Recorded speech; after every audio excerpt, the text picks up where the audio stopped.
तो ये एफआईआर में जो बयान दोनों गार्ड्स की पुलिस ने दर्ज किए हैं, वो बयान ये कहते हैं कि खान सर ने ये कहा है कि बॉडीगार्ड्स को कि वो फायर करें, वो खुद समझ लेंगे कि आखिर ये जो पूरी फायरिंग के बाद जो भी नतीजा निकलेगा वो खान सर खुद देख लेंगे।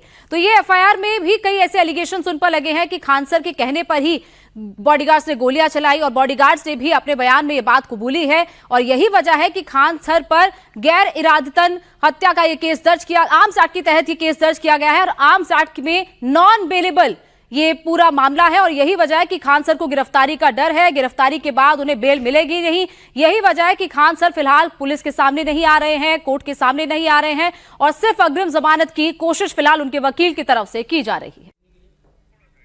तो हैरानी की बात यह है कि खान सर खुद एक टीचर है, वो छात्रों को पढ़ाते हैं, उसके लिए ऑनलाइन ऑफलाइन क्लासेस लेते हैं, लेकिन इस तरीके की वीडियो जब जारी होती है जिसमें वो खुद छात्रों को बुलाकर सबूत अपनी दे रहे हैं, अपनी बेगुनाही का सबूत दे रहे हैं, ये बेहद हैरान करने वाली बात है।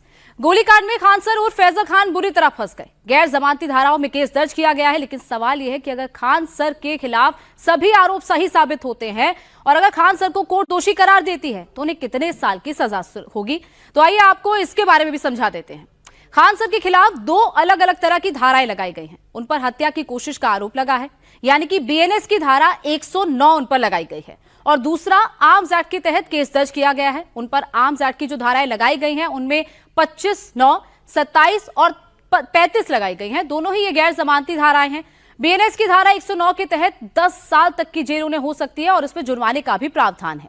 खास बात यह है कि इसमें अग्रिम जमानत भी नहीं मिल सकती, जबकि आर्म्स एक्ट में 3 साल जेल और जुर्माने का प्रावधान है और यह भी गैर जमानती है, यानी कि उनकी गिरफ्तारी तो तय है।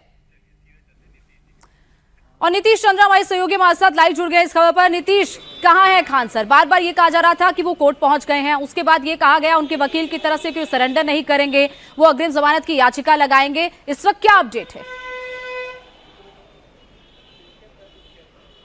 देखिए, खान सर के बारे में कोई जानकारी नहीं मिल पा रही है। हालांकि कल से ही पुलिस उनको ढूंढ रही है, उनके अलग अलग ठिकानों पर, कोचिंग सेंटर पर पुलिस जा रही है, लेकिन वो कहीं नज़र नहीं आ रहे हैं। कल क्लासरूम में जरूर उन्होंने बात की थी छात्रों से और इस पूरे प्रकरण पर अपनी बात रखी थी, लेकिन उसके बाद से अब वो सामने नहीं आ रहे हैं।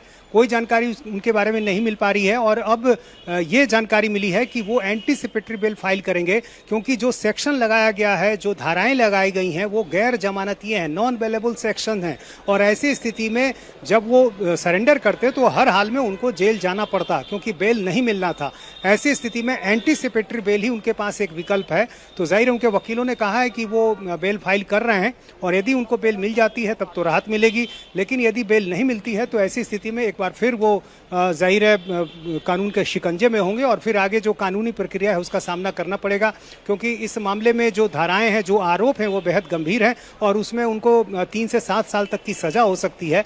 तो अब देखना यह है कि खान सर क्या सामने आते हैं, क्या पुलिस उनको ढूंढ पाती है या नहीं पाती है। ये तमाम ऐसे सवाल हैं जिनका जवाब मिलेगा। देखिए, खान सर भाग क्यों रहे हैं? क्योंकि बार बार वो अपने वकील के थ्रू या फिर जो छात्रों के साथ उन्होंने एक वीडियो जो उनका सामने आया है वो ये कह रहे हैं, अपनी बेगुनाही सारी बता रहे हैं। तो भाग क्यों रहे हैं? अगर कुछ किया नहीं है तो भागने की जरूरत क्या? जी हाँ, बिल्कुल यही सवाल है कि आखिर यदि आपको लगता है सब कुछ सही है और इससे पहले आप हर विषय पर अपनी बात रखते रहे हैं और जो भी उन पे आरोप हैं, यदि उनको लगता है वो गलत नहीं है तो उनको सामने आकर अपनी बात रखनी चाहिए।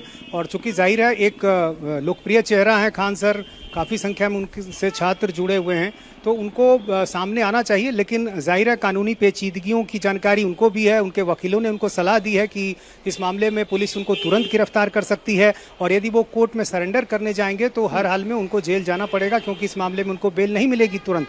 तो ऐसी स्थिति में उनके पास जो कानूनी विकल्प बच रहे हैं शायद उसको वो आजमाना चाह रहे हैं। लेकिन अभी सबसे बड़ा सवाल आखिर यही है कि जिस मामले की शुरुआत जिस तरीके से हुई थी, जिस तरह से इस मामले में 2 कोचिंग संस्थान के बीच जो गार्ड का झगड़ा था वो किस तरह से बड़ा बन गया और उसके बाद जो बातें शुरू में खान सर की तरफ से कही गई, धीरे धीरे तस्वीर बदलती गई। नीतीश, सवाल ये भी उठते हैं कि खान सर कहाँ है, सवाल ये भी है कि वो भाग क्यों रहे हैं और सवाल ये भी है कि जो उन्होंने बयान दिए वो अपने बयान से बार बार पलट क्यों गए। नीतीश, आप बने रहिए हमारे साथ।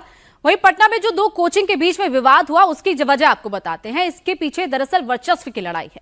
किसान स्टोरेज के मालिक की क्या भूमिका है, आपको इस पूरे रिपोर्ट में दिखाते हैं।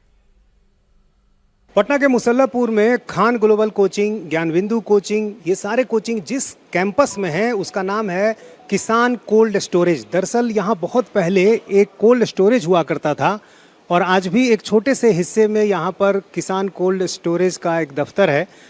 और इसी कैंपस में चूँकि बाद में धीरे धीरे कोचिंग संस्थान आ गए, इसलिए इसे किसान कोल्ड स्टोरेज कैंपस कहा जाता है। Doctor RV. प्रसाद इस कैंपस के मालिक हैं। पहले बहुत छोटे छोटे कोचिंग यहाँ हुआ करते थे, लेकिन जब कोविड आया उसके बाद खान सर लोकप्रिय हुए, धीरे धीरे उनका कद बढ़ा। जो छोटे छोटे कोचिंग थे उनको उन्होंने एक तरह से उनकी जगह ले ली और मकान मालिक से इस पूरे कैंपस में एक बड़ा हिस्सा ले लिया। और अभी इस पूरे कैंपस में खान सर के करीब 20 से अधिक हॉल हैं और बहुत बड़े पैमाने पर यहाँ पर अलग अलग प्रतियोगिता परीक्षाओं की तैयारी की जाती है। जबकि पहले छोटे छोटे कोचिंग संस्थान थे, लेकिन धीरे धीरे उनका अस्तित्व मिटता गया और एक बड़े हिस्से पर खान सर ने एक तरह से यहाँ पर अपना कब्जा कर लिया। अब ज्ञानबिंदु कोचिंग से भी उनकी जो लड़ाई चल रही है उसके पीछे भी वजह यही बताई जा रही है कि खान सर ये चाहते हैं कि ज्ञानबिंदु कोचिंग यहाँ ना रहे।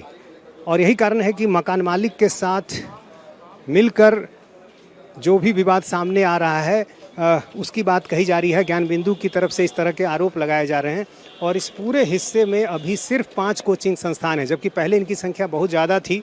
और अभी जो कोचिंग संस्थान हैं उनमें Ankush mathematics, Kautilya GS, Savitri computer, Khan global studies और ज्ञानबिंदु जीएस, ये कोचिंग संस्थान इस पूरे कैंपस में हैं। लेकिन जो सबसे बड़ा हिस्सा है वो है खान ग्लोबल स्टडीज़ का। और यहाँ पर UPSC, BPSC, railway, SSC, NEET, अलग अलग जो परीक्षाएं हैं उन सब की तैयारी की जाती है। इसलिए मुसल्लापुर इलाके में, जो कि कोचिंग संस्थानों के लिए जाना जाता है, ये कैंपस सबसे ज़्यादा जाने जाने वाला इलाका है। और यहाँ किराया भी काफ़ी बहुत अधिक है। बड़े बड़े हॉल हैं, एक साथ करीब 2 से 2.5 हज़ार छात्र एक हॉल में पढ़ते हैं। तो एक बहुत बड़ी छात्रों की संख्या है जो यहाँ पर पढ़ने आती है। और ये कोचिंग कैंपस के ठीक सामने की सड़क जो मुसल्लापुर कहलाती है, और यहाँ भी सड़क किनारे दोनों तरफ लॉज की भरमार है जहाँ छात्र रहते हैं। और सड़कों पर भी यदि आप देखेंगे तो आपको इसी तरह के पोस्टर, बैनर, होर्डिंग, ये चीज़ें नज़र आएंगी। ज्ञानबिंदु कोचिंग संस्थान भी जीएस के क्षेत्र में एक जाना पहचाना नाम है।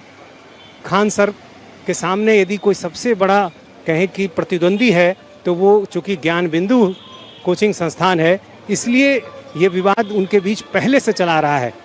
अभी हाल में कुछ घटनाओं को लेकर इसमें और इजाफा हुआ और दोनों का विवाद खुलकर सामने आ गया।